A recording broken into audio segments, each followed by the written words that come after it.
Coming up next on Arizona Horizon, the deadline for enrollment in the Affordable Care Act is approaching. We'll hear about plans to research the use of RNA as a biomarker for brain injuries, and we'll learn about research into improving governance. Those stories next on Arizona Horizon. Arizona Horizon is made possible by contributions from the Friends of 8, members of your Arizona PBS station. Thank you. Good evening and welcome to Arizona Horizon. I'm Ted Simons. Next Monday is the deadline to apply for health care coverage under the Affordable Care Act. Here now to give us an update on efforts to enroll Arizonans in the ACA is Cheryl O'Donnell, Arizona State Director for Enroll America. Good to see you. Thanks for joining us. Great. Thank you so much for having me. So this March 31st deadline, what kind of deadline here? Yeah, so March 31st is the deadline for individuals to purchase health insurance plans. So this will be the last day of the year that individuals can purchase plans on healthcare.gov in order to have health insurance coverage for the rest of the year. For the rest of the year. So if you miss this particular deadline, you have to wait until, what's the next deadline? Actually, the next open enrollment period begins November 15th. And so you will have to wait until November 15th to apply for coverage that will start January 1st of 2015. What happens if you miss that deadline and you still want coverage? Or what happens if you miss the deadline period? Yeah, unfortunately for individuals who are not eligible for access, their options are going to be limited. If you miss the Monday deadline to get health insurance, you won't be able to buy health insurance either through an individual health insurance company or through the health insurance marketplace. You'll be able to get other types of plans, but they won't be federally qualified plans that meet the requirements for an essential benefit. So if you don't get your coverage by March 31st, you actually may have to pay a fine. Okay, now is that penalty exists? Because I keep thinking I'm hearing the penalty is going to be delayed, the penalty is not. The penalty is there. The penalty is there, yes. So individuals have to get their health coverage by March 31st or else they will have to pay a fine. And that fine will actually be prorated. So let's say that someone is uninsured right now, but they have a job starting in April, and that job will provide them with health coverage. Then they would only have to pay a portion of that fine for the month that they are not covered. I got you. Do we know what kind of fine? What are we talking about here, generally speaking? Well, the fine is about $95 per adult in the household, $47.50 for each child, or 1% of a household income. But what I like to tell individuals is that really the biggest penalty of all is not having health coverage in case of a medical emergency. Now, I'm guessing you are starting to see a bit of a last-minute crunch here, or am I wrong? Oh, absolutely. We're actually seeing a real surge in the number of people that are enrolling. Right now, there are over 150,000 people in the state of Arizona who have been able to enroll in health coverage, and those numbers are increasing every day. Are those numbers more or less than what was expected? I actually don't know. From our perspective at Enroll America, we're trying to reach as many people as possible to help them get enrolled. And we know that there were some challenges in October. So the numbers we're seeing are actually really fantastic numbers. And again, we're actually seeing more and more people enrolling every day. You're saying you're trying to get more people enrolled. Talk about those efforts. What's being done? Yeah, so we actually have different organizations all throughout the state who are doing a variety of different outreach. So for instance, this weekend, this Saturday, we're actually going to be at South Mountain Community Center with a number of organizations providing information about health insurance as well as assistance in enrollment. And then at Enroll America, we are literally calling through to different households throughout the state, reminding them of the deadline and where they can go for assistance. When you make those calls, when people actually show up to try and sign up, what are the most common questions you're hearing? Oh, well, a lot of individuals are wondering, how much is this going to cost me? And so actually at getcoveredamerica.org, we have a calculator right on our website that individuals can put in some very basic information about their household, get an estimate of premiums, as well as an estimate of any financial assistance that they'll get. I was going to ask about financial assistance. Is it easy to figure out whether or not you will get that financial aid, or is it the kind of thing that you have to jump through a few hoops and then figure it out? Well, one, you could always use the calculator on our website, but also when you go to healthcare.gov and complete an application, it will almost instantaneously tell you exactly how much you're eligible for financial assistance. And you go to healthcare.gov and you fill out that information, you get that information and fill out everything. Let's say I go there, I fill it out, I'm done, I press exit or whatever the case may be. Am I immediately enrolled? Do I have to wait a day, a week, a month? How does that work? Well, first, when you fill out the application, that's really just to tell you how much financial assistance you get. You actually have to go through the plans that are available on the website and select a plan and enroll in that plan in order for you to have health coverage. Once you've enrolled in that plan and paid your first month's premium, then you'll be enrolled in coverage. So let's pretend that someone applied today, completed their application, and paid their first month's premium. They would have coverage starting on April 1st. On April 1st. Okay, so it's not exactly immediate, but it's what, the next start of the month, in other words? Yes, yeah. Okay. We've talked about this so many times, but just for a reminder, who is eligible? Yeah, so individuals, basically U.S. citizens, U.S. nationals, residents, anyone that is in the country legally is eligible for services through the Affordable Care Act, as well as the financial assistance available. Okay, so and again, these are for when you speak to people and when they speak to you, do they know? Are they even sure that they're eligible? Well, what they're not sure about is whether or not they're eligible for the financial assistance piece. And what we're actually seeing is that about 75% of individuals who are filling out their applications and enrolling in the process are eligible for financial assistance. With that in mind, what is the biggest challenge from where you sit and how you deal with people? What is your biggest challenge in getting folks who need to be covered? Yeah, our biggest challenge is getting the word out and letting them know that cost shouldn't be a barrier. There is financial assistance available. There also is expansion in the Access program. A lot of individuals don't realize that that if you're a single adult without children, that if your income qualifies you, you actually could get coverage through Access. I was going to say, just the expansion of Access can be confusing to many. I mean, how do you get through all the clutter there? Yeah, that's just getting the word out through the various organizations we work with, through the volunteers that we have in the state. We have gone door to door. We have stood outside of libraries and grocery stores. And again, we are literally calling households to let them know that these services are available to them. Okay, one more time, that this last minute crunch and the last minute effort on your part, where are you guys going to be and where should people look for you? Yeah, there are events all over town, all over the state. Individuals can go to getcoveredamerica.org in order to find events. We will be at South Mountain Community Center this weekend from 10 to 4 helping people fill out their applications. And last question, if you're just not computer literate and you can't get to healthcare.gov, what do you do? Actually, if you call the healthcare.gov hotline, you can actually complete your application right over the phone with one of the operators. So if you can't get to an event to get someone to help you, I would definitely call the hotline number to get assistance. Do you have the number handy? Unfortunately, I do not. All right. So in other words, go to healthcare.gov and find out where you're supposed to call. Exactly. The number's right there on the homepage. All right. Well, good luck, and thank you so much for joining us. We appreciate it. Thank you.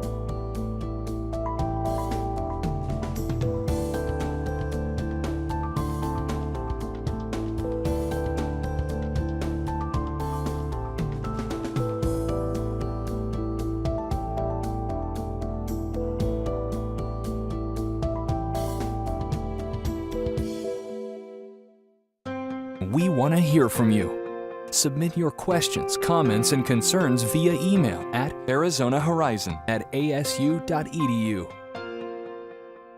Phoenix Children's Hospital, Barrow Neurological Institute, and the Translational Genomics Research Institute are teaming up for a major study on the role of RNA in brain injuries that cause hemorrhaging in premature babies. The research will also look into the role of RNA in treating adult stroke patients.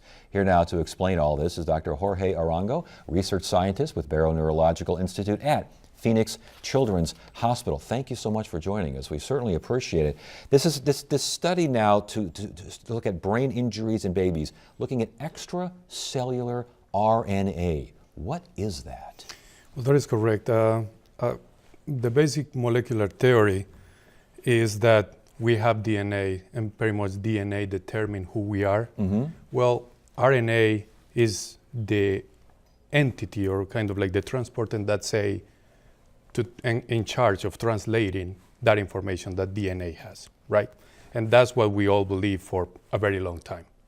Now, during the last decade, there were RNA molecules found outside of the cell, which there is no real reason for these molecules to be outside, because all the translational process of DNA occurs inside the cell. Well, with time, we have been learning that these molecules have different action and act actually like sort of hormones, just going to our cells and making replication that is dictated by a different cell, right? So it's pretty much telling some information from you. Let's say you're a cell, I'm another cell, some information from you come to me and tell me to now change my hair to lighter. So that's basically these extracellular RNA, that's what's doing that? They're kind of wandering out there looking for something to get involved with? Not sort of to that the random point, but yes, something like that. We're trying to define what are actually the mechanisms that impulse this production of RNA. Yes. And which ones are translated and why. And now we move from that definition, which I think I tortured a little bit there, but a general idea, to the idea of hemorrhagic brain injuries and bleeding on the brain of premature babies. How does that work? This is, premature babies are very sensitive because their lungs are not completely developed, and several other components of their body are just basically immature.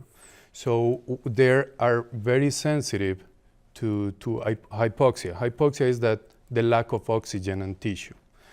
Blood is in charge of delivering this oxygen and so on. So what happened is that due to the lack of oxygen on the tissue and very specific cells that are in the middle of your brain, close to these areas that are called the ventricles that hold cerebrospinal fluid, and that's a complete different story. But around these areas, these cells are extremely sensitive to the lack of oxygen. So when this lack of oxygen happens, they bleed, and they bleed inside the ventricles. Right? Right. So when this bleed happens, there are several outcomes that come and follow this insult.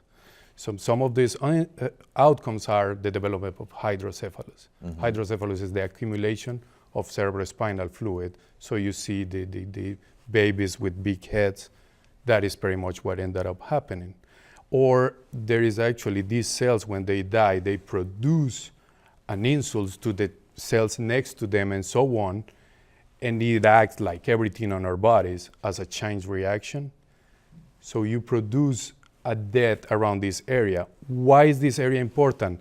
A lot of information from your brain pass through this area.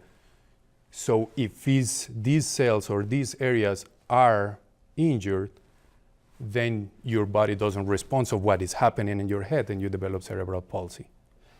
And so the study looks at the xRNA, the extracellular RNA, and how it applies in these situations. And if you find out how it applies, maybe you can find some treatment. Maybe you can.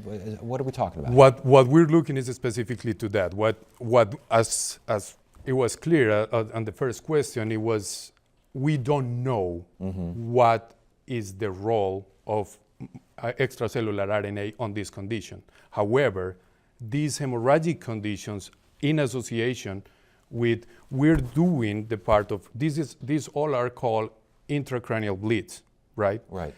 So we're working on intraventricular hemorrhages that are common in children.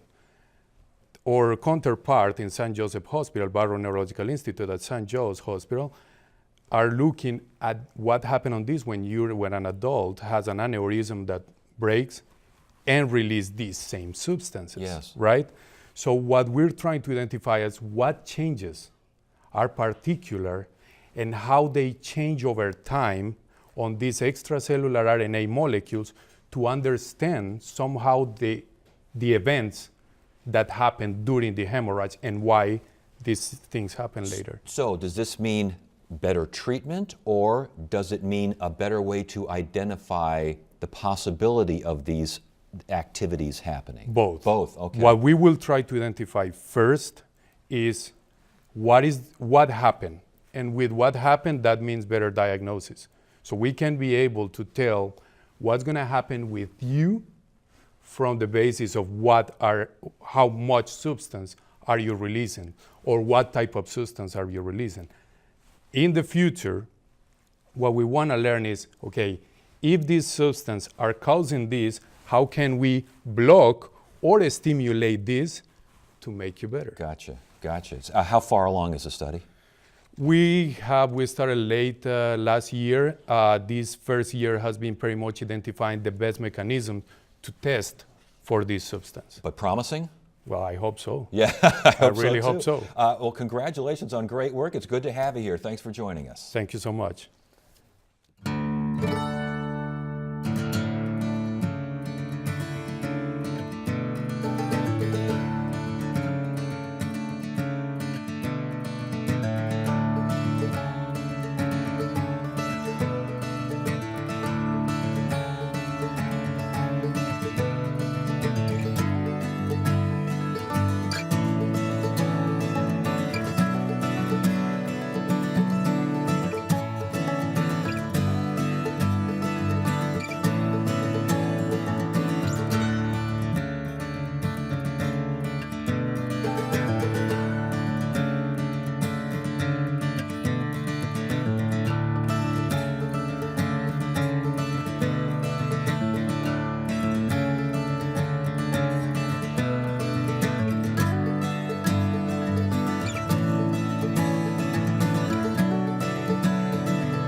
ASU researchers are set to join an elite group of international experts on a study that looks to improve modern governance. Joining us now for more on this formidable task is Eric Johnson, director of the Center for Policy Informatics at ASU, and Justin Longo, also from ASU Center for Policy Informatics. It is pronounced informatics, correct? It is. All right, I'm off to a good start then, because this could be pretty complicated. It's obviously the goal is to get better government, but a research network on opening governance, what does that mean?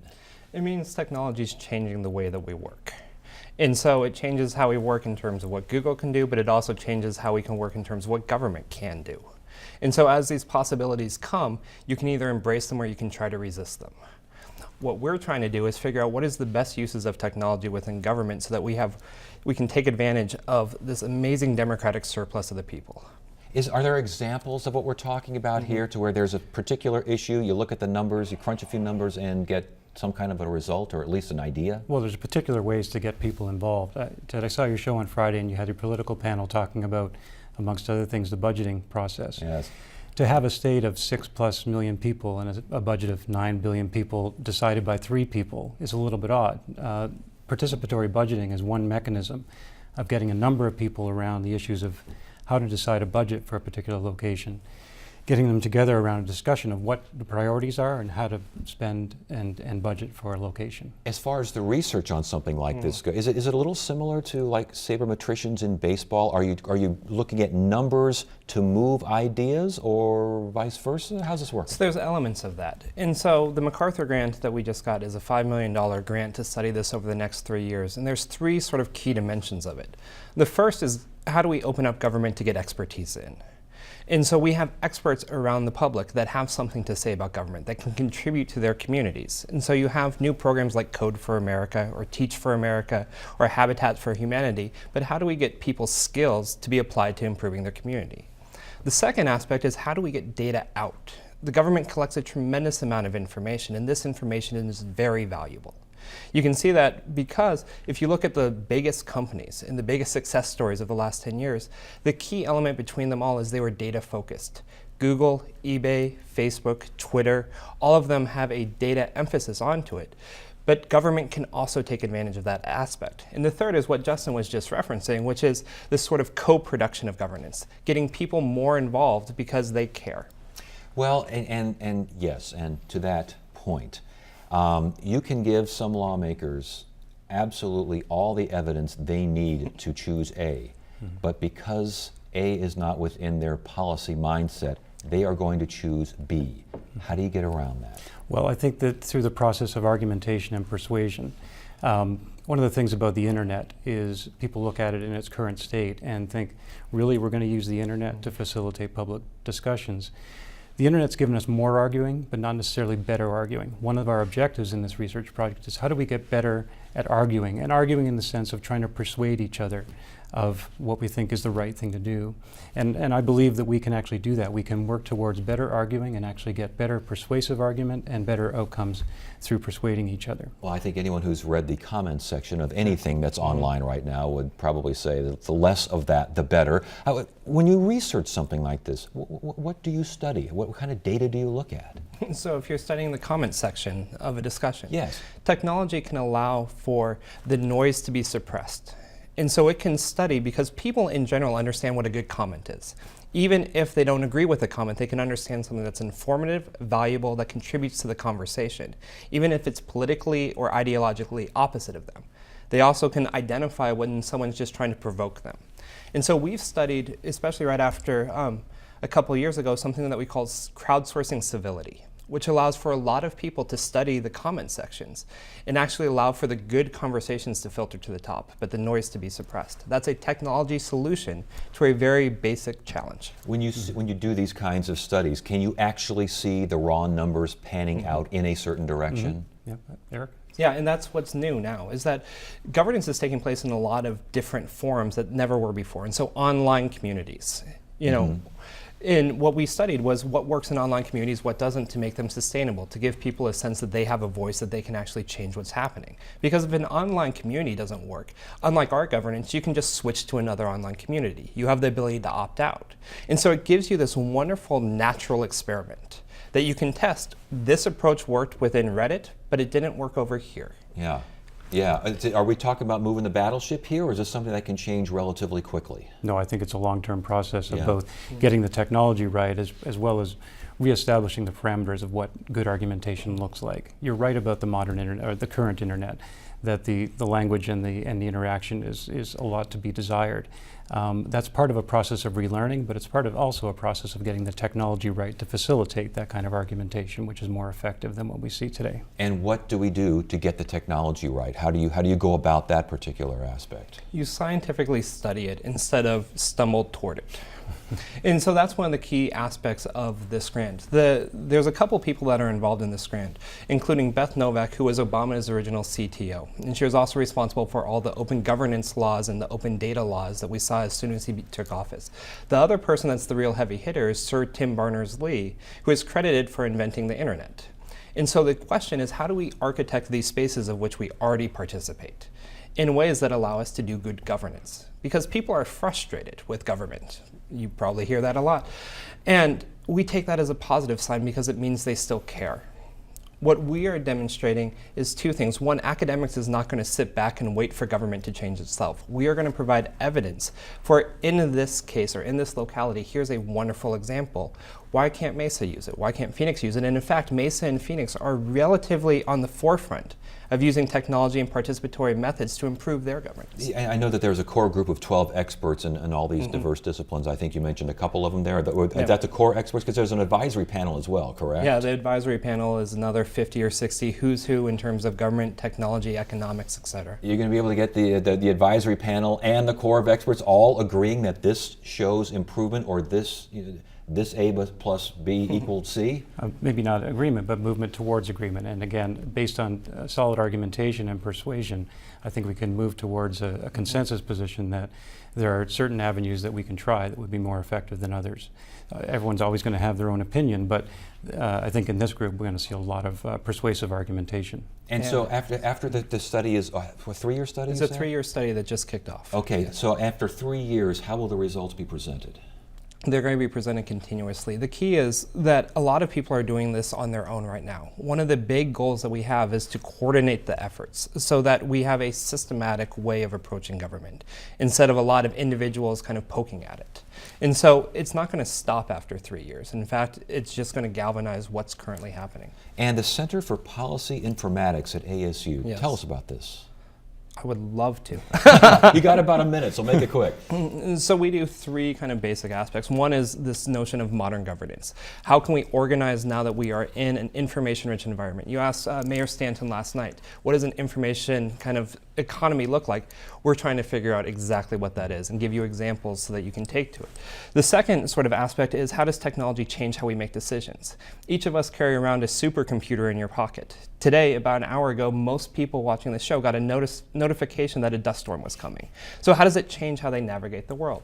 And then the third aspect of it is we can make better decisions. So if Google is analyzing everything, if we have access to that, we can make more informed decisions, be aware of what other people are doing, and this technique is only possible in the last 10 or 15 years in terms of computational approaches to governance. Well, very interesting stuff. Good luck. We're all rooting for you. You get some Thank you. good results there. Good to have you here. Thanks, Ted. Thank you. Tomorrow on Arizona Horizon, it's our weekly look at state politics with the Arizona Capitol Times, and we will learn about efforts to improve development along the light rail line in Phoenix.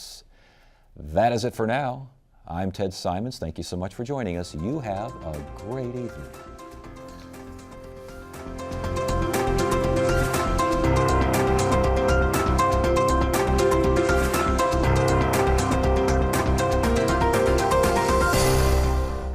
Arizona Horizon is made possible by contributions from the Friends of 8, members of your Arizona PBS station. Thank you.